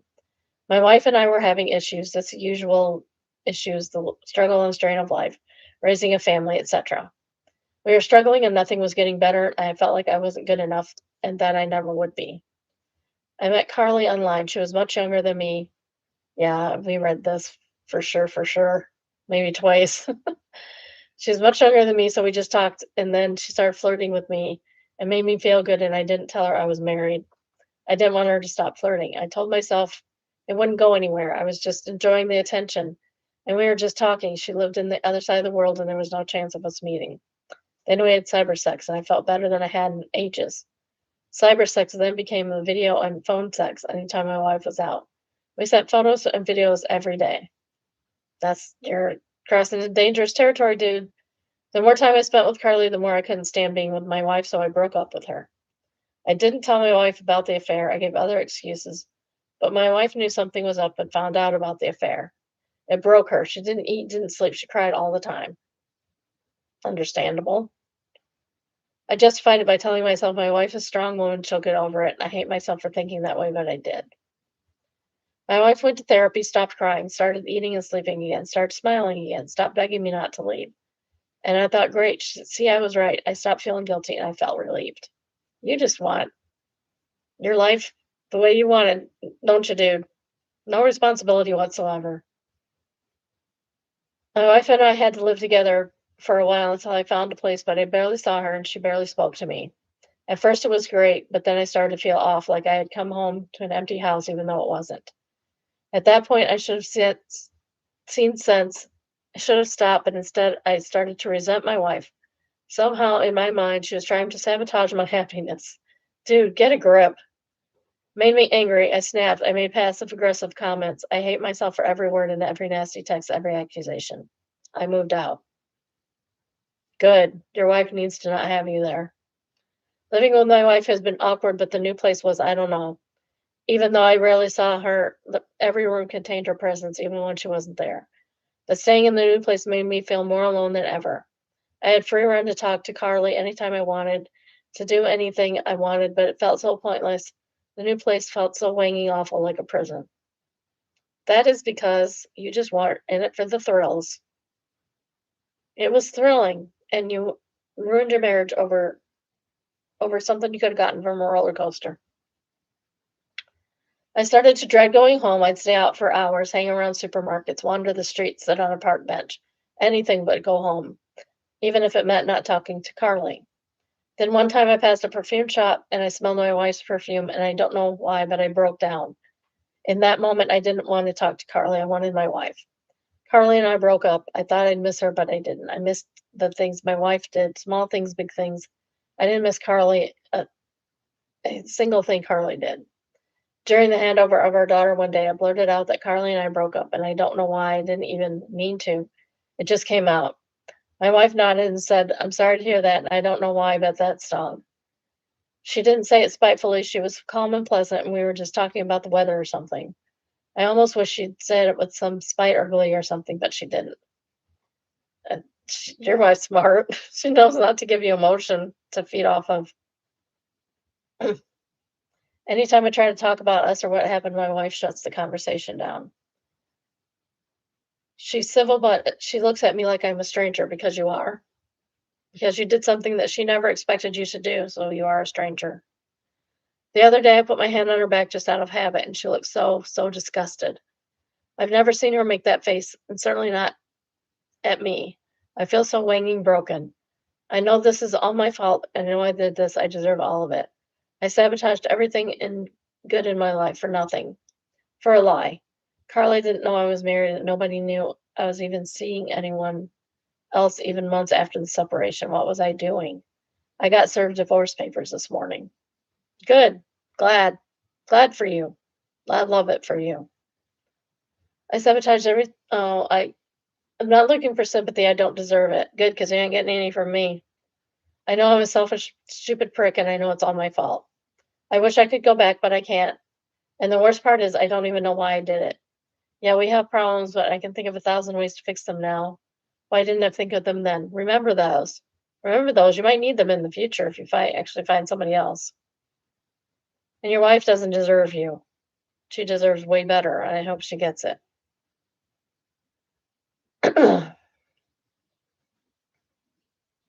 I'm sitting here staring at the divorce papers. I don't know what to do.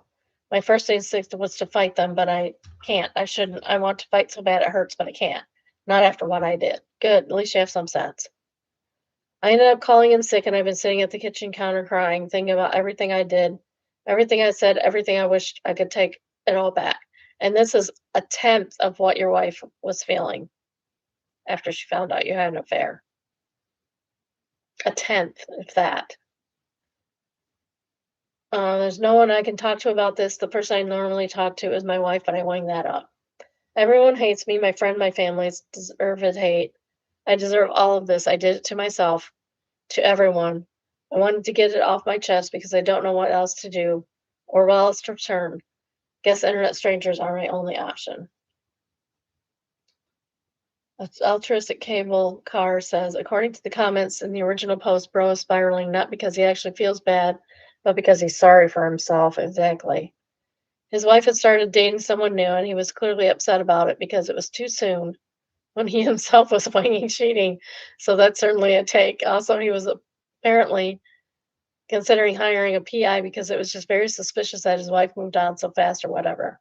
I hope he's still single and his ex is living her best life, whether it's with her new beau or single. Gamer Girl says, I agree. It's very reminiscent of people with domestic violence charges I've had on my therapy caseload. Everything centered on them and how they felt. It was usually only surface level accountability, and even that was a manipulation tactic. 41 Flavors says, best case scenario, OOP is just a whiny chump who can't understand why his life imploded. I hope that's the extent of it. And OOP is just quietly licking those wounds, playing the victim by himself. And OOP's ex continues to live her best life. Sugar Mama said, I love how when she stopped being miserable, he assumed she was just over it. No, mate, she was over you. And then he's shocked someone wants to date her before the divorce is final. I know women that have been in that situation. Suddenly they're not being told how they're old and unattractive. Dudes are saying you're hot and I want to show you a good time. The soon to be ex is livid that she's having a great time while he's got the kids versus staying home crying. And knew one person who tried to get out, get it put into custody agreement that instead of being allowed to go out with random men, ex-wife should have to come to his house and make dinner for his kids. 50-50 custody. Else she's being a neglectful parent. It didn't fly with the judge. Thank goodness. Oh my goodness. Probably sitting in somebody's wall with stupidest demands. Full Moon Twist answers, that's so funny. I think a lot of these guys get really used to being in the bubble and that it's their wife used to them being an unreasonable ass. And it's always satisfying to watch them get slapped down by needing to deal with the real world for once, admitting that they're trying to do to people that they don't have a thumb on. Axio Queso says, wait, so 50-50 custody, but on his 50% of the time, she has to come to his house and cook like every night. I'm at a loss. Sugar Mama answers if his assumption was that if she has time to go on dates, should be taking care of the kids. If she would rather be on a date than making dinner, then she's a bad mom.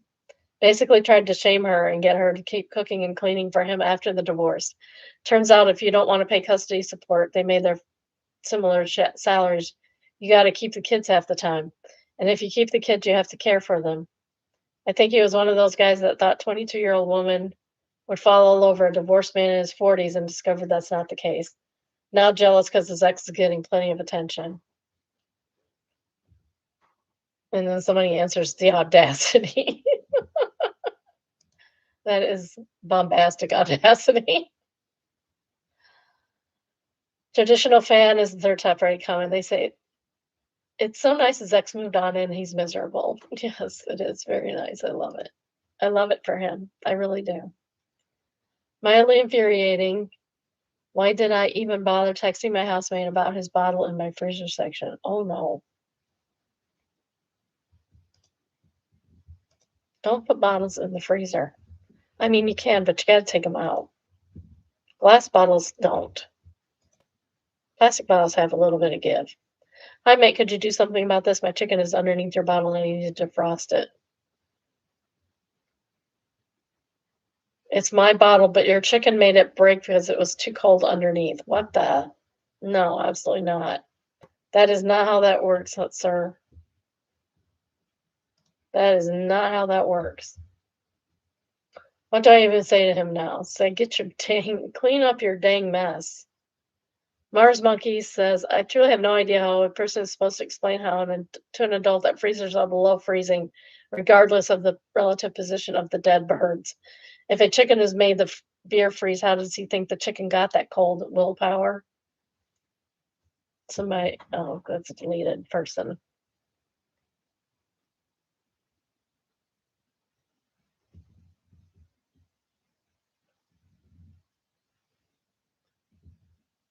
Say ice makes it freeze better. And maybe that's true, but it's easier to just put the pop bottle in the freezer for a couple hours. I don't have that much ice anymore. My ice maker's broken. Dorothy Sunrise says, "Ha ha ha! What kind of logic is this? The freezer is freezing, but your chicken tipped it over the edge. It's surely common knowledge that putting beer bottles in the freezer makes them crack or explode. Edit freezer, not fridge." Downtown Divide says, "Knowledge is not common for idiot people." Their top rated comment is Honor Discipline says, "Just put the bottle on your flatmate's desk and then say it melted because the table underneath was too warm." Exactly. Next, we have Best of Editor updates, and it is entitled My 24 Female Friends, 28 Male Girlfriend, 29 Female got publicly humiliated and fired from her job, and she blames me, and he's backing her. This sounds incredibly interesting. This was originally posted in, I don't know, relationships. My friend, we'll call him Ted, and his girlfriend had been long distance for many years. The girl, let's call her Ellen, quit her job 8 months ago to come live with him. During this entire time, Ted and I have been reaching out to everyone we know to help her get a job. Every few months, I noticed the name of her last company was incorrect. I pointed it out to her, and she said that it was on purpose as her company didn't have much of a reputation. So she basically lied and said she used to work at a much more reputable firm and put down her sister's name and references who worked there. I told her she shouldn't have done that and most certainly not asked me to refer her to people with a blatant lie on her resume. She defended herself, saying it wasn't a complete lie, and she did it to make up work experience. I told her that's her call, but I wouldn't be able to help her anymore. This is how people get in situations where they can't do the work that they're hired to do. After that, Ted and I were still on good terms, but neither have brought us the job hunts. Some time ago, she finally converted one interview and got an offer. She told me as well as thanking me for all my help, and I was genuinely happy for her. She started the job immediately. A week into it, she was at an orientation session with all of her peers, and her manager publicly humiliated her for lying and asked her to leave immediately. Ellen claims that while she was packing her drawer, she overheard him say to another colleague that someone had tipped him off. She says that since only Ted and I knew about it, it has to be me. Ted says he doesn't believe I did anything, but can't not support her, as she's an unemployed, betrayed mess right now. Uh, he says he didn't do it. I'm assuming he didn't do it. Somebody else did. Maybe somebody else knows her that she doesn't know knows her. Afleta says, honey, people's actions prove who they are. Start distancing yourself from these liars who shift blame so they don't have to deal with their own issues. OOP answers, such a needless lie, you're right. Shifting blame is exactly what she's doing, playing the victim when it was her own mistake. I just hate that this has caused a rift with Ted. Embarrassing Human says, don't say anything to the employer. She's just using you as a scapegoat because she doesn't want to blow up her own mistake and let them be mad. OOP says, so true. They are stringent background checks done by employees. They don't want to wait around for tip-offs from friends of employees. But these checks are usually completed before they making the offer, so I'm not sure what happened here. Dragon fruit fly. I like that. Dragon fruit fly is cute. Often before making the offer, but not always. I've seen a number of instances, including where I work, which the reference checks were done after an offer was made. HR probably assumes people who are applying for professional positions won't lie. It's just so easy to get caught, and we know it doesn't happen frequently. People do lie out of desperation. OOP, out of desperation is right, but it's impossible to recover from if and when you get caught. In her case, it was so unnecessary. Raymond Devine says, uh, honestly, so many companies won't contact the direct reference for a company will go straight up to the HR department.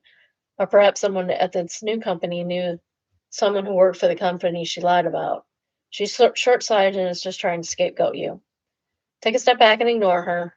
Perhaps after you have any other mutual friends, then do damage control before she attempts to turn any of them against you.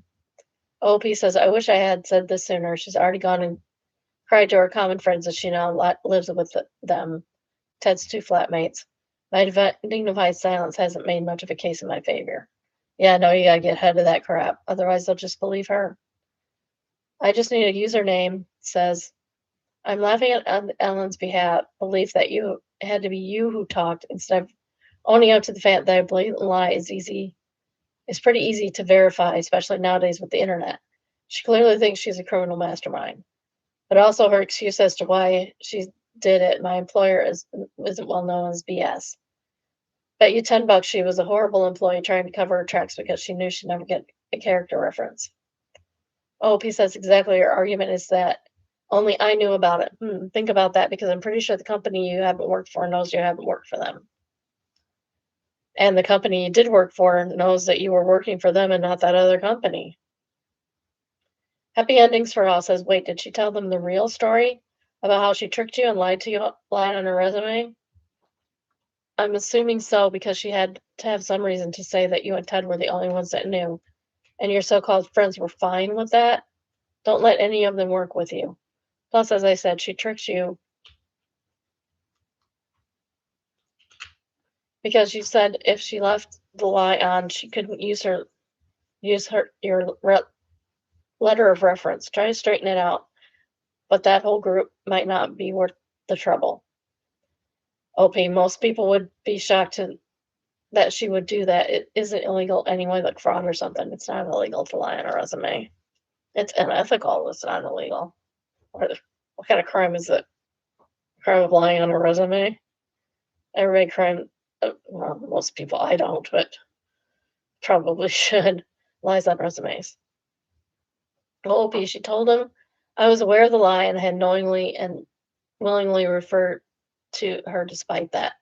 And somewhere in the middle, when the interviews started coming in and it got too real that she may actually get the job, I got insecure and refused to help her anymore. She said to them that she told me about the new job and I went ahead and did this to her.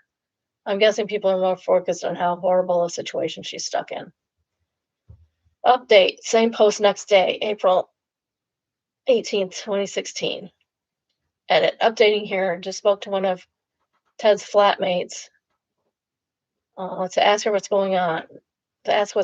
She said, Ellen is basically weaved a very convincing story about me liking Ted and hence not wanting her to get a job where she claims she was the reason I refused to help her earlier. She's been in tears. Ted tried defending me, in which she started accusing him too. It's a mess. I'm not sure if I should say or do anything here. Update 2, April 21st, 4 days later.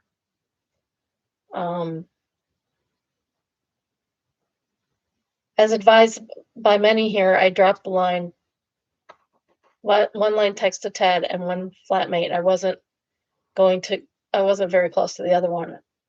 What happened was unfortunate, and I understand that Ellen is upset, but I obviously don't have anything to do with this, and I hope you know that too.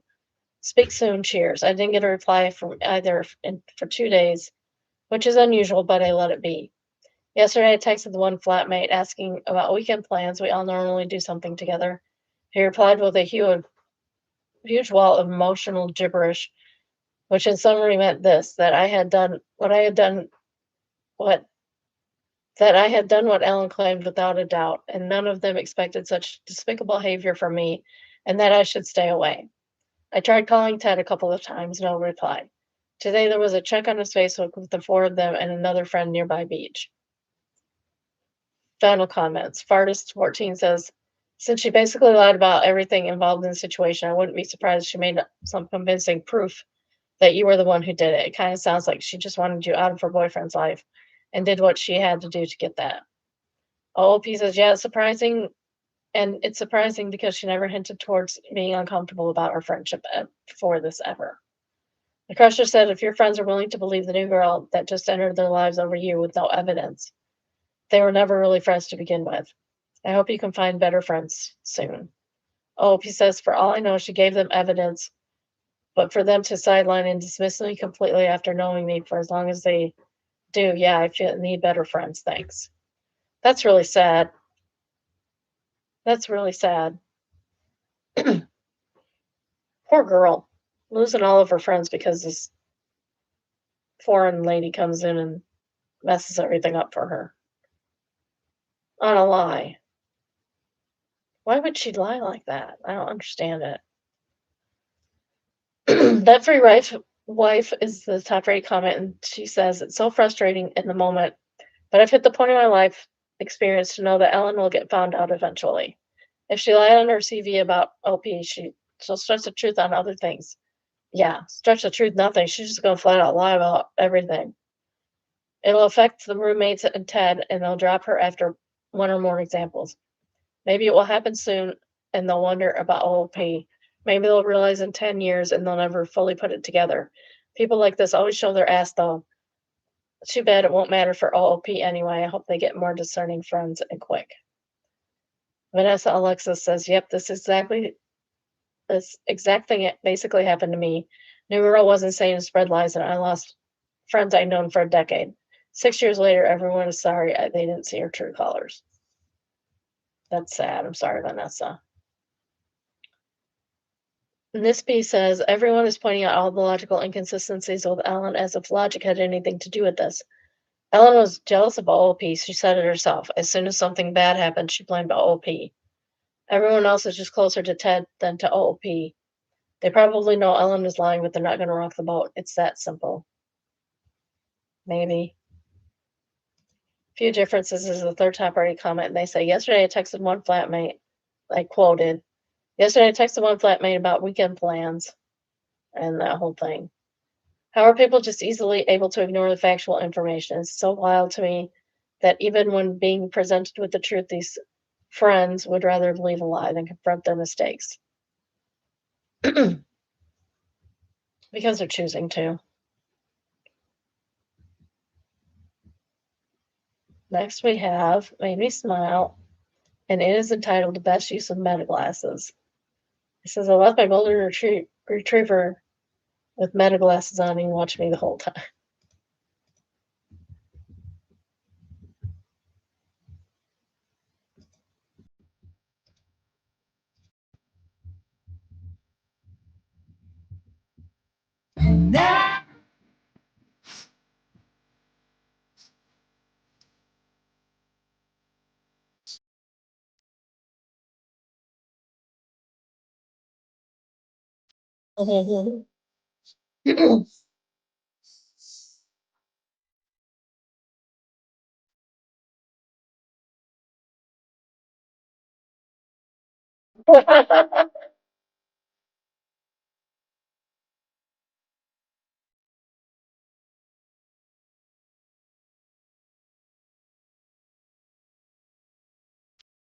Oh, he just plays their wild.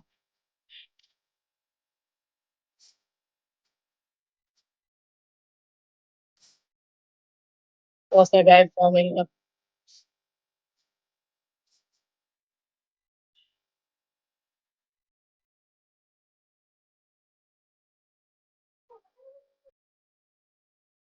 That's cute.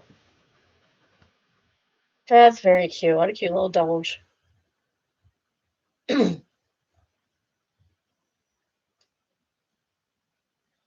Oh, that's all I got for today. I'm gonna go take a nap. Probably won't be able to sleep now. I will see you on Tuesday because this is the last day for this week. Because it's summer and I want to do things like maybe go to a beach once. Once. All right. Love you, my biddies. Have a good day. Love you. Bye. Bye. Have a good weekend.